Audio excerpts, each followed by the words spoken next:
तो हेलो दोस्तों, मेरे इस यूट्यूब चैनल में आपका स्वागत है। आज की वीडियो में हम देखेंगे एक जावास्क्रिप्ट इंटरव्यू क्वेश्चन, जो कि बहुत इजी क्वेश्चन है, लेकिन इंटरव्यूअर कभी ये स्टूडेंट से पूछ सकते हैं तो स्टूडेंट इसका जवाब नहीं दे पाते क्योंकि स्टूडेंट इस क्वेश्चन को बहुत ईजिली ले आते हैं। तो चलिए देखते हैं। तो हमारा जो क्वेश्चन है वो है कि डिफरेंस बिटवीन वैर and let and const variable. तो जैसे कि हम देख ही रहे हैं, तो सबसे पहले मैं दोस्तों को बताना चाहता हूँ जो वैर and let and const variable है, ये हमारे डेटा को डिफाइन करता है, हमें हेल्प करता है। तो सबसे पहले हम देखेंगे वैर। तो इसके हम पहले कुछ इंपॉर्टेंट कीज पढ़ लेते हैं जो कि हमें हेल्प करेगा, और इसको आप लिख भी सकते हो या फिर लर्न कर सकते हो, बहुत ईजी है। तो देखिए दोस्तों, the var is keyword is use to declare the variable and store the data. तो अगर हमें वैर वेरिएबल का यूज करना पड़ेगा तो हमें वैर कीवर्ड को डिफाइन करके हम उसमें मतलब डेटा दे सकते हैं।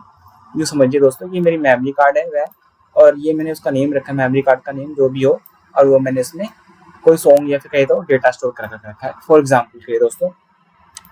अब वैर is a function scope variable. Function scope variable ये बहुत इंपॉर्टेंट पॉइंट है समझने के लिए। तो दोस्तों देखिए, फंक्शन स्कोप मतलब इसको हम अपने फंक्शन में कहीं भी डिफाइन कर दें, टॉप में बॉटम में कहीं भी, और इसको हम कहीं भी यूज कर सकते हैं। तो हम पहले इसको देखते हैं। जैसे कि देखिए दोस्तों, ये मेरा एक फंक्शन है, देख सकते हैं यहाँ पर एंड हो रहा है, यहाँ पर मतलब कॉल किया मैंने इसको, ये अनकमेंट हो चुका है। आप देख सकते हैं यहाँ फंक्शन है, फंक्शन के अंदर कंडीशन मतलब। तो देखिए दोस्तों, ये मैंने एक वैर ए और वैर 30 नाम से, इसको मैं पहले ऐसे करता हूँ। पहले मैं थोड़ा इसको चेक करता हूँ आउटपुट क्या आ रहा है, फिर इसको सबसे पहले सेव कर लेते हैं दोस्तों, कंट्रोल एस से। अब इसको जरा देखते हैं, एक बार क्लियर करता हूँ मैं। और ये देखिए दोस्तों, ये मेरा 70 प्रिंट हुआ क्योंकि मैंने इसको फंक्शन के अंदर, इफ फंक्शन के अंदर और एक इफ फंक्शन के बाहर, यानी कि जो मैंने बताया था फंक्शन स्कोप वेरिएबल, यानी कि फंक्शन में टॉप हेड कहीं भी हम डिफाइन करते हैं और उसको कहीं भी यूज कर सकते हैं। मैं पहले तो देखिए, ये तो अभी फंक्शन के अंदर इफ है, ये इफ देख सकते हैं आप, इतना इफ है, मैंने इसके अंदर ए डिफाइन किया और मैंने इसी के अंदर कॉल कर दिया है, और मुझे इसका आउटपुट आ जाना चाहिए। देखिए, ये देखिए 70 आ गया। अब मैंने क्या किया है, इसको मैंने कमेंट कर दिया और इसको मैंने अनकमेंट कर दिया कि आप देखिए दोस्तों, ये मैंने इसको इस फंक्शन के अंदर डिक्लेयर किया, मैंने ए को देख सकते हैं, ये इफ के अंदर डिक्लेयर किया कि मैं फंक्शन के अंदर यूज कर रहा हूँ, इफ के इसके बाहर यूज कर रहा हूँ, लेकिन तब भी मेरा ये चल जाएगा। देखिए दोस्तों, 70 मेरा प्रिंट हो चुका है। चाहे तो मैं इसको जो हमारा तीसरा पॉइंट है वो हमें कहता है कि जो वैर है वो इंट्रोड्यूस हुआ था हमें ECMAScript 1 फीचर्स में, यानी कि सबसे ओल्डेस्ट है, इसको हम सबसे ओल्डेस्ट वेरिएबल कह सकते हैं वैर, जो कि ECMAScript 1 में लॉन्च हुआ था। और we can update and redeclare in the same name. अब आपको समझ आ गया कि हम इसको अपडेट भी कर सकते हैं और उसको रीडिक्लेयर भी कर सकते हैं सेम नेम के साथ ही। मैं आपको दिखाता हूँ, इसको पहले अनकमेंट कर देता हूँ, उसकी दोबारा जरूरत हमें पड़ चुकी है। तो देख सकते हैं यहाँ मैंने एक वैर ए डिक्लेयर कर रखा है इफ कंडीशन के अंदर, जो कि 70 है मेरा। फिर दोबारा मैंने इसके अंदर वैर ए 30 डिक्लेयर कर दिया, जो कि देखा जाए तो मैंने सेम नेम से मतलब वेरिएबल डिक्लेयर कर दी दोस्तों मैंने। लेकिन जब मैं कंसोल करूँ, तो पहले इसको सेव कर लेते हैं, जब मैं इसको कंसोल करूँ तब जो मेरा आउटपुट है, नीचे आई थिंक कोई अनकमेंट रह गया, हाँ दोस्तों को नीचे आई थिंक ये अनकमेंट रह गया है, इसको पहले कमेंट कर देते हैं, हम सेव कर देते हैं। उसके बाद इसको पहले एक बार रन करके देखते हैं सेव करके। ये देखिए दोस्तों, यहाँ मुझे 30 प्रिंट हो चुका है, यानी कि मेरी जो वैल्यू है वो रीडिक्लेयर भी हो चुकी है सेम के साथ भी। और एक तरह से कहे तो आपको पता ही होगा दोस्तों, जो जावास्क्रिप्ट है वो लाइन बाय लाइन हमारे कोड का एग्जीक्यूट करता है। तो उस टाइम यहाँ पर एज का 70 था, लेकिन जब वो अगली लाइन पे गया, यानी कि 90-50 पे गया, तो वो अब ए की वैल्यू 30 हो गई, और जिससे हमें कंसोल में ए की वैल्यू हमें 30 मिल रही है। देख सकते हैं आप, ये हमने रीडिक्लेयर तो कर दिया सेम नेम के साथ। आप इसको अपडेट कैसे करें, तो देखिए दोस्तों, ए की वैल्यू 30 थी, हमने ए की वैल्यू से मैंने 42 कर दी, तो ये मुझे कोई एरर शो नहीं करेगा, ये इजीली अपडेट हो चुका है। अब सिंपली इसको सेव करके एक बार रन करके दिखाता हूँ दोस्तों मैं, तो आपको अब ए की वैल्यू 70 की बजाय 42 प्रिंट हो जाएगी, देख सकते हैं आप। आई होप आपको वैर वेरिएबल समझ आ गया होगा। तो जो हमारा नेक्स्ट पॉइंट है वो है लेट वेरिएबल। तो उसके कुछ की पॉइंट आएंगे, हम थोड़ा देखते हैं इनको। ये बहुत ईजी है, आप इंटरव्यूअर को सुना सकते हो। The let is a keyword is use to declare the variable and store the data. अगर हमें लेट वेरिएबल को यूज़ करना है तो हमें लेट कीवर्ड से उसको डिफाइन करना पड़ेगा और उसको वैल्यू असाइन करनी पड़ेगी। जैसे कि यहाँ पर देख सकते हैं, हमने एक लेट लिया, फिर उसको हमने डिफाइन किया नेम से या नंबर से, डेटा से, आप कुछ भी कर सकते हो, और उसमें हमने वैल्यू असाइन कर दी XYZ। जैसे कि मैं आपको इसमें दिखा ही रहा हूँ, फंक्शन में दिखा रहा हूँ एग्जाम्पल नंबर 2 में, जो कि हमारा वैर का ही है, लेट का ही है, सॉरी। कमेंट करता हूँ मैं इसको दोस्तों, करता हूँ उसको सेव करके। यहाँ पर मैं दिखा रहा हूँ आपको, यहाँ पर मैंने एक फंक्शन लिया है, फंक्शन को यहाँ कॉल किया मैंने। यहाँ फिर इसके अंदर एक कंडीशन है, इफ़ कंडीशन अगर ट्रू हुआ तो मुझे लेट है जो भी ए के अंदर वैल्यू है मुझे कंसोल कर दो, यानी कि प्रिंट कर दो मेरे टर्मिनल पर। तो यहाँ हमने इसको सेव कर रखा है दोस्तों, इसको हम पहले क्लियर कर देते हैं, सारा क्लियर हो जाए। एक बार नोट जैसे हमने इसको रन किया और ये हमारा 70 प्रिंट हो गया, क्योंकि ए के अंदर 70 है और ये कंसोल हो चुका हमारा दोस्त, देख सकते हैं आप। तो हमने देख ही लिया हमने कि इसको पहले लेट हमने वेरिएबल लिया, फिर हमने इसको डिफाइन किया, देन उसको हमने वैल्यू असाइन कर दी। तो हमारा जो अगला पॉइंट है वो let is a block scope variable. हमने फंक्शन स्कोप पढ़ लिया था, फंक्शन मतलब कहीं भी हमें डिक्लेयर करना है, मतलब वेरिएबल डिक्लेयर करना है, उसमें वैल्यू असाइन करनी है, उसको कहीं भी यूज़ कर सकते हैं, पेरेंट भी यूज़ कर सकते हैं, उसको चाइल्ड भी यूज़ कर सकता है, अगर चाइल्ड के पास है तो पेरेंट भी यूज़ कर सकता है। जो हमारा अगला है वो हमारा ब्लॉक स्कोप वेरिएबल है। मैं आपको एक सिंपल में बताता हूँ, अगर चाइल्ड के पास कोई वैल्यू हमने असाइन कर रखी है तो पेरेंट एक्सेस नहीं कर पाएगा, क्योंकि वो ब्लॉक के बाहर चल जाएगा। जैसे कि हम देख सकते हैं कि जो हमारा ब्लॉक स्कोप वेरिएबल है, मान लो मैंने एक फंक्शन डिफाइन किया है एग्जाम्पल नाम से, ठीक है दोस्तों। अब मैंने उसके अंदर एक और फंक्शन डिफाइन किया, कंडीशन डिफाइन किया, इफ़ अगर हमारा इफ़ ट्रू है तो ये मुझे वैल्यू कंसोल कर दो, यानी कि प्रिंट कर दो। तो एक और देखती है दोस्तों, मैंने प्रिंट करा दिया है, यहाँ पर देख सकते हैं, ये देखिए दोस्तों 70 प्रिंट हो चुका है। लेकिन मैं चाहता हूँ कि भाई ये भी प्रिंट हो जाए, मतलब एक और बार प्रिंट हो जाए, 2 बार प्रिंट हो जाए।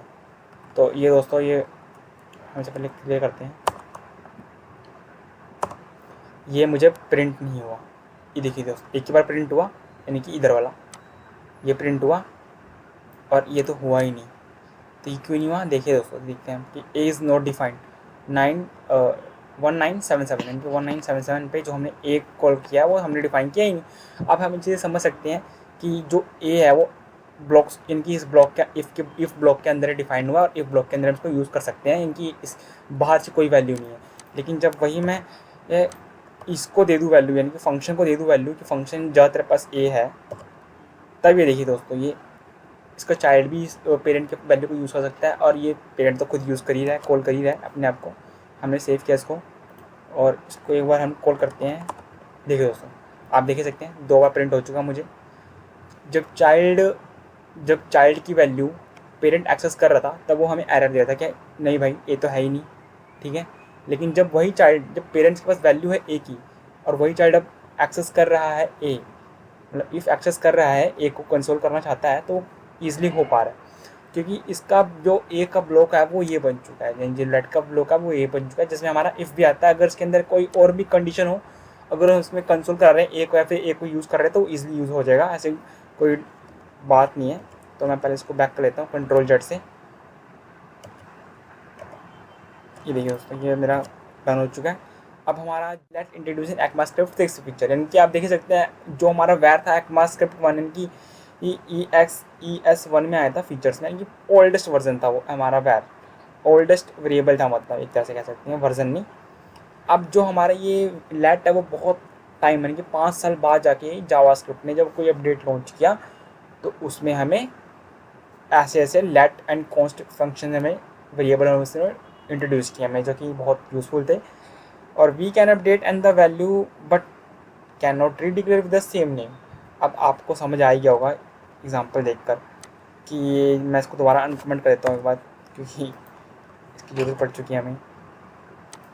लेट अभी मेरा ए है, मैंने क्या किया दोस्तों, लेट ए के अंदर मैंने वैल्यू कर दिया साइन 34। अब इसने मुझे क्या एरर किया, 34 असाइन कर दी।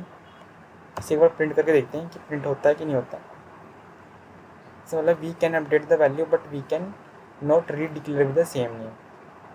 समझ आ गया होगा आई थिंक आपको।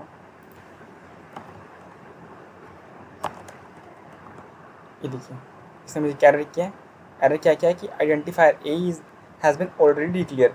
अब जैसे कि इसने बता रखा था कि हम सेम नेम से रीडिक्लेयर वैल्यू को नहीं, मतलब सेम नेम से रीडिक्लेयर वैल्यू को नहीं कर सकते, क्योंकि देखो मैंने लेट ए पहले से डिफाइन कर रखा है कि हाँ भाई लेट ए के पास 70 वैल्यू है।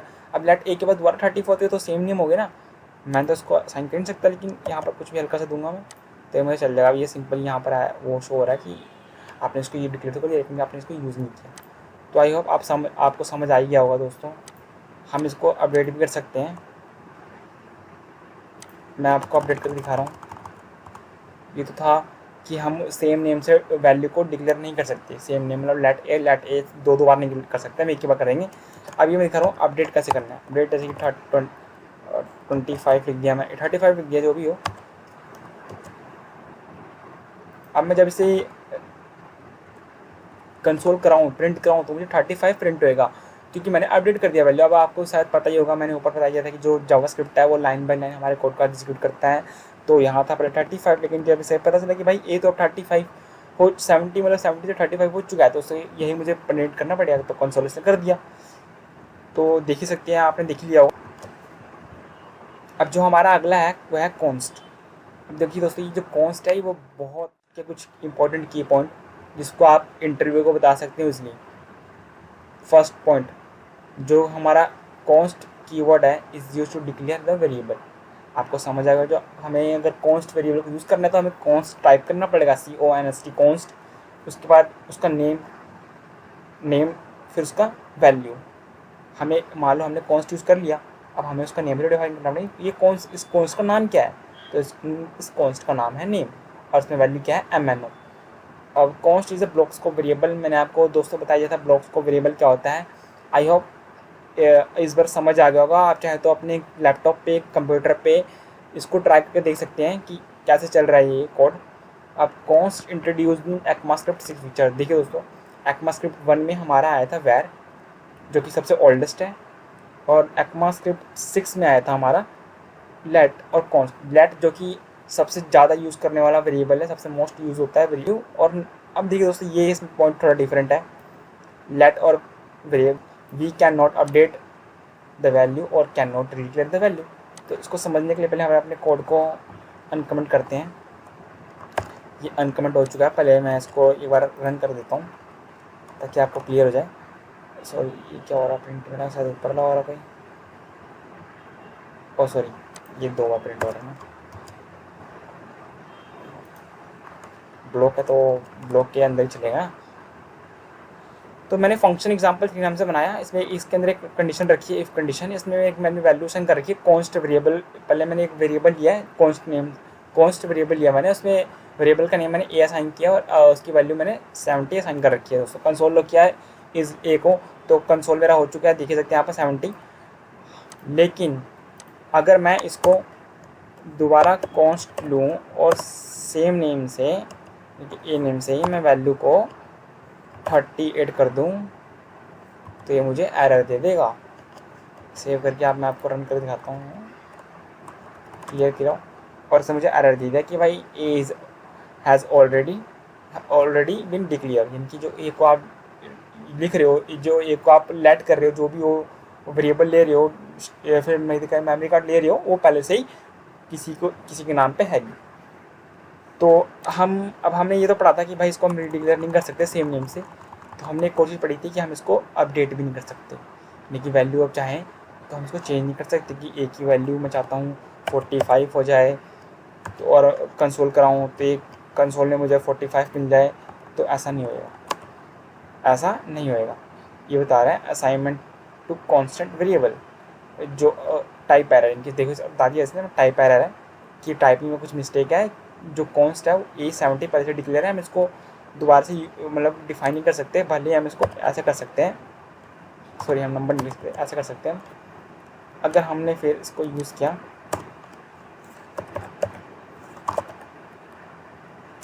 कंसोल लॉग किया, RA लिखा, तभी हमें वैल्यू दे देगा। देखो तभी वैल्यू चल चुका है। और आई होप आप बहुत इंफॉर्मेशन मिली होगी।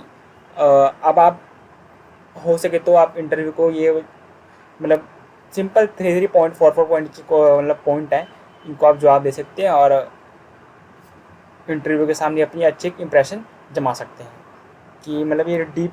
इसको हम देखें दोस्तों, ये बहुत इजी क्वेश्चन है, लेकिन देखा जाए ना तो डीप क्वेश्चन भी है। मोस्ट मतलब देखें तो 75% प्रोग्रामर्स को जो स्टूडेंट होते हैं वो इस सवाल का जवाब दे नहीं पाएंगे, क्योंकि ये बहुत ईजी लगता है और ईजी को मिस आउट कर देते हैं, मतलब छोड़ देते हैं, जिस कारण इनको आगे इंटरव्यू के टाइम थोड़ा होता है, अफसोस होता है कि भाई ये पढ़ लिया होता। तो आई होप आप इसको देख के समझ गए होंगे कि वेयर लेट कॉन्स्ट में डिफरेंस क्या है। तो ऐसे ही और इन्फॉर्मेटिव वीडियो देखने के साथ जुड़े रहें हमारे यूट्यूब चैनल में। तो थैंक यू दोस्तों, जय हिंद।